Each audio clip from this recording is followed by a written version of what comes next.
Halo teman-teman semuanya, selamat datang di Kumlo Podcast. Podcast yang membahas mengenai isu hukum tapi dibahas dengan cara yang santai namun penuh dengan informasi.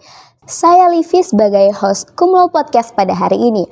Nah, jadi teman-teman, Kumlo Podcast pada hari ini akan membahas mengenai isu-isu yang relevan di era digital. Jadi tanpa berlama-lama, mari kita sambut bintang tamu yang sangat keren yang sudah hadir di acara ini. Halo semuanya. So, perkenalkan, aku Wanginisita Naura Ramadhani, biasa dipanggil Noya.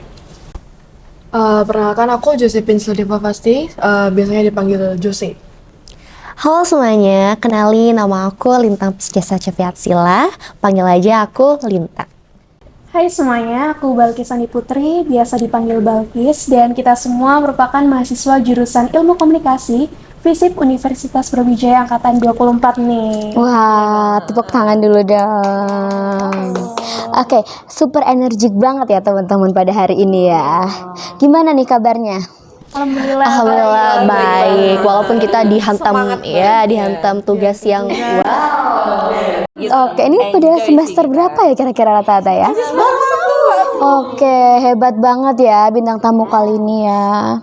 Oke, by the way nih teman-teman, kan kalian tadi sempat mention bahwa kalian dari program studi ilmu komunikasi. Nah, kalau boleh tahu di program studi ini tuh kayak ada yang dibahas mengenai isu hukum atau undang-undang gitu nggak sih? Sebenarnya sih kalau ngomongin hukum ya, kita tuh emang udah diajarin dan kita tuh emang terdapat mata kuliah hukum kebijakan dan komunikasi sih, Liv. Dan juga menurut aku kita sebagai mahasiswa tuh tentunya tuh harus belajar tentang hukum-hukum tentang penyiaran di Indonesia kayak gitu sih. Nah, betul banget, aku kayak setuju banget soalnya aku akhir ini juga lagi ngikutin Undang-Undang Nomor 1 Tahun 2024 nih guys, yang berfokus pada kebebasan hak-hak individu tentang berpendapat mereka di dunia maya atau di era digital ini. Kan kayak relevan banget gak sih? Iya benar-benar.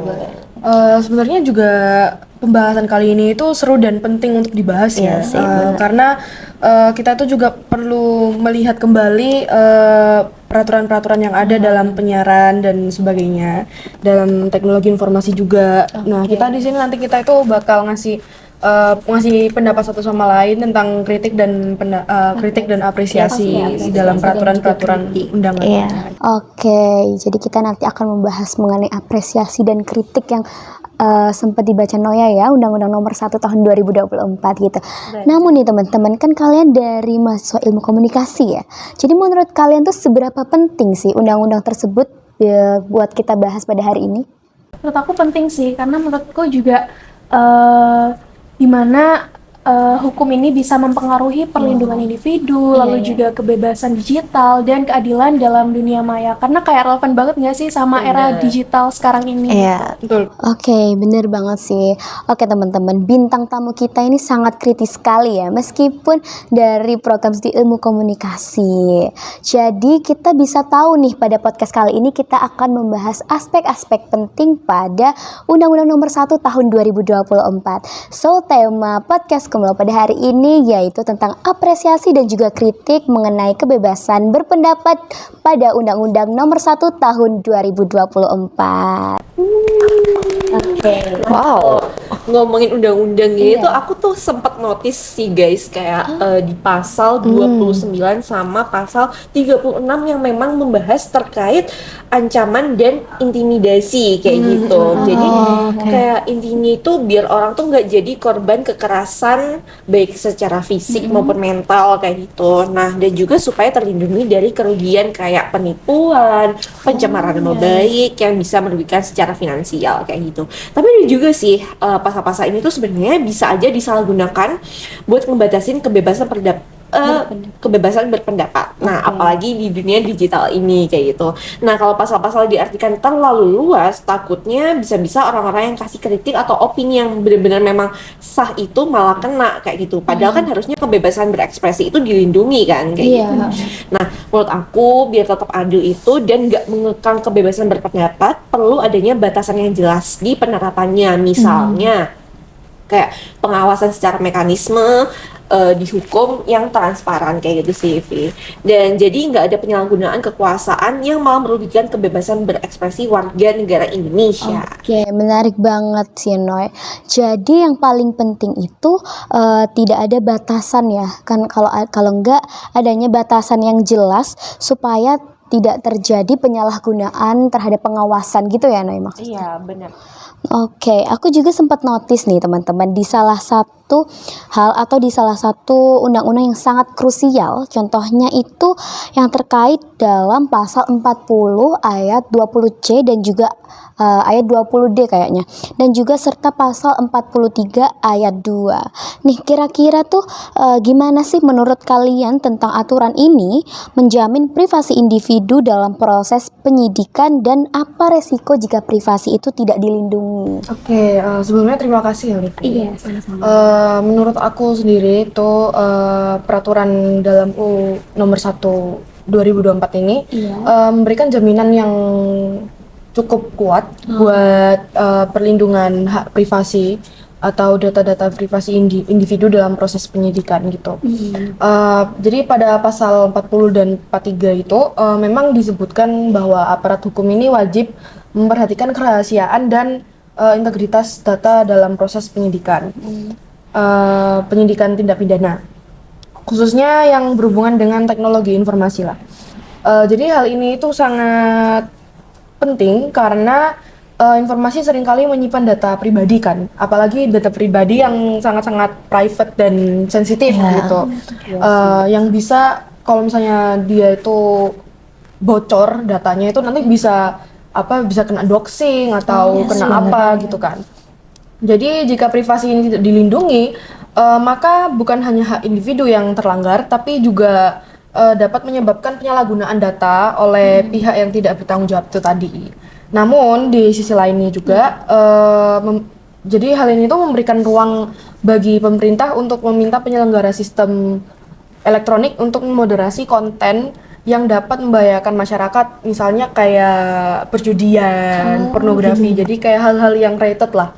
Nah, tantangannya itu bagaimana menjaga keseimbangan antara melindungi hak privasi dan memoderasi konten secara adil tanpa mengorbankan kebebasan berekspresi tadi. Oke, jadi memang ada tantangan besar ya Jesse antara menjaga keseimbangan dan juga perlindungan privasi dan moderasi konten yang bisa berbahaya begitu ya.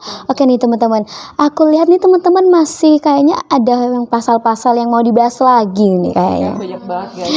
Oke, kira-kira apa tuh Balkis nih bisa? Jadi aku ingin bahas tentang pasal 16A, 16B dan juga pasal 18A. Oke, pasal itu apa sih isinya Kis? Oke, jadi menurut aku pasal 16A itu kan sangat penting ya karena mewajibkan para penyedia layanan digital untuk melindungi anak-anak dari konten yang tidak pantas seperti konten pornografi ataupun konten kekerasan. Nah, di sini pada pasal ini penyedia layanan digital itu juga harus menerapkan mekanisme verifikasi usia, pembatasan akses, juga fitur pelaporan bagi konten-konten yang melanggar gitu. Nah, hal ini juga bisa memberikan perlindungan yang lebih kepada anak-anak yang memang rentan gitu ya terpapar dari hal-hal negatif di dunia maya saat ini. Nah, selain itu pada pasal 16B juga memberikan sanksi administratif yang cukup tegas ya, seperti denda ataupun penghentian sementara layanan bagi penyedia layanan digital yang memang melanggar aturan ini. Nah, dengan adanya sanksi-sanksi ini, itu diharapkan para penyedia layanan digital bisa lebih berhati-hati lagi untuk menyiarkan suatu berita dan memastikan anak-anak bisa terlindungi. Nah, selain itu, pada pasal 18A juga memberikan atau memastikan adanya transparansi ya dalam transaksi internasional. Nah, dengan adanya ketentuan ini, itu transaksi digital yang melibatkan pihak internasional harus jelas dan adil. Yang tentu saja hal ini tuh sejalan dengan prinsip keadilan dan perlindungan hak anak. Seperti itu, Livi. Oke, menarik banget ya buat kita bahas ini. Oke, jadi melalui ketiga pasal tersebut ya, Kis, kita itu bisa memastikan ya bahwa anak-anak di digital ini sekaligus akan terlindungi gitu ya. Apapun dengan adanya keadilan dalam transaksi internasional. Oke, terima kasih banyak Balkis. Oke, karena dari tadi kita membahas mengenai apresiasi di dalam Undang-Undang Nomor 1 Tahun 2024, sekarang kita akan beralih kepada kritik dalam undang-undang ini nih teman-teman. Sekarang aku mau tanya nih Noya, terkait adanya kritik dalam pasal ini. Oke, mulai aja ya langsung. Oke, Jadi boleh. aku tuh setuju banget sama yang dikatain sama Balkis tentang adanya verifikasi usia yang dimana itu ngelindungin hak-hak anak-anak kayak gitu kan. Oke. Nah, soalnya kadang tuh mekanisme perlindungan anak itu yang terlalu ketat bisa bikin akses informasi anak jadi kehalang dan malah menjadi kayak sensor berlebihan kayak gitu kan. Tapi hal ini tuh bisa bikin anak-anak tuh jadi susah akses info yang bermanfaat serta edukatif kayak gitu. Nah, di Undang-Undang Nomor 1 Tahun 2024 ini itu udah diatur gitu guys. Jadi biar perlindungan anak itu nggak sampai mengorbankan hak mereka buat berekspresi kayak gitu, Viv. Nah, misalnya penyediaan layanan diwajibkan buat yang tadi sempat disinggung Balkis juga kayak verifikasi usia yang jelas sama sistem pelaporan yang transparan. Jadi aturan itu diharapkan bisa jaga anak-anak supaya tanpa ngebatasin cara mereka berekspresi dalam menggunakan media sosial atau internet kayak gitu. Oke, jadi memang perlu ya adanya pembatasan supaya tidak berujung pada pembatasan yang tidak adil. Begitu ya Noya ya. Oke, terakhir nih kita akan mendengarkan kritik yang akan disampaikan dari Lintang mengenai pasal 13 ayat 5 ya mungkin. Atau ya benar ya? Boleh. Apa sih kira-kira menurutmu Lintang terkait peraturan perundang-undangan yang terdapat pada pasal ini? Oke, thank you Livia atas waktunya. Kalau menurut pandangan aku sih mengenai pasal 13 ayat 5 yang berbicara tentang perjanjian kerjasama, tentang pengakuan sertifikat antar negara ini tuh sangat penting ya untuk memastikan legalitas dan transaksi internasional tentunya. Karena juga harmonisasi antara peraturan perundang-undangan dari masing-masing negara ini tuh sangat krusial gitu. Karena juga bertujuan nantinya tuh agar perjanjian ini tuh berjalan dengan efektif seperti itu. Namun dari terdapat juga tantangan-tantangan yang ada dari hal tersebut itu seperti perbedaan persyaratan teknis, prosedur dan kebijakan hukum yang ada di setiap negara tersebut. Agar bisa diharmonisasikan tentunya perlu ada dialog dan kerjasama antara negara-negara yang terlibat untuk menemukan kesamaan dan memastikan standar global secara fleksibel seperti itu sih Livi. Oke, jadi kolaborasi dan harmonisasi itu dalam negara sangat penting ya. Iya, bener banget sih, sangat penting banget untuk kita. Keren sekali ya topik podcast Kumlo pada hari ini. Jadi ini sudah selesai pembahasannya, diskusi yang luar biasa bersama teman-teman. Boleh tepuk tangan buat kita. Wow. Kita juga ngucapin makasih nih ya buat Iya, Livi benar yang udah ngundang banget. kita di podcast Kumlau hari ini. Seru banget gak sih guys? Seru banget, apalagi ngomongin pasal-pasal tentang penyiaran di Indonesia gitu ya.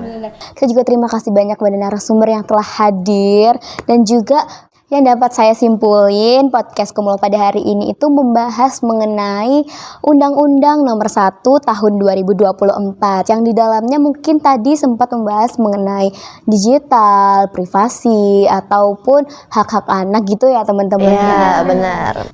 Baik, terima kasih teman-teman semuanya. Saya Livi pamit undur diri. Jaga hak Anda, jaga kebebasan Anda, dan tetap berpikir kritis. Sampai jumpa semuanya.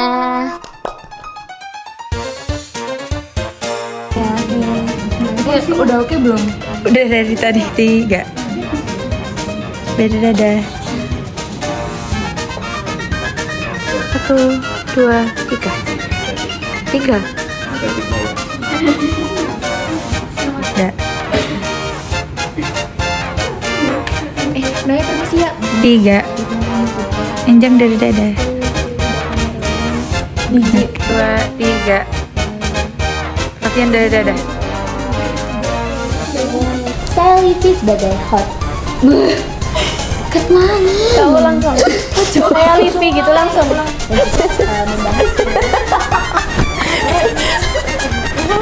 Saya Livi sebagai Kumo Podcast pada hari ini. Pamit.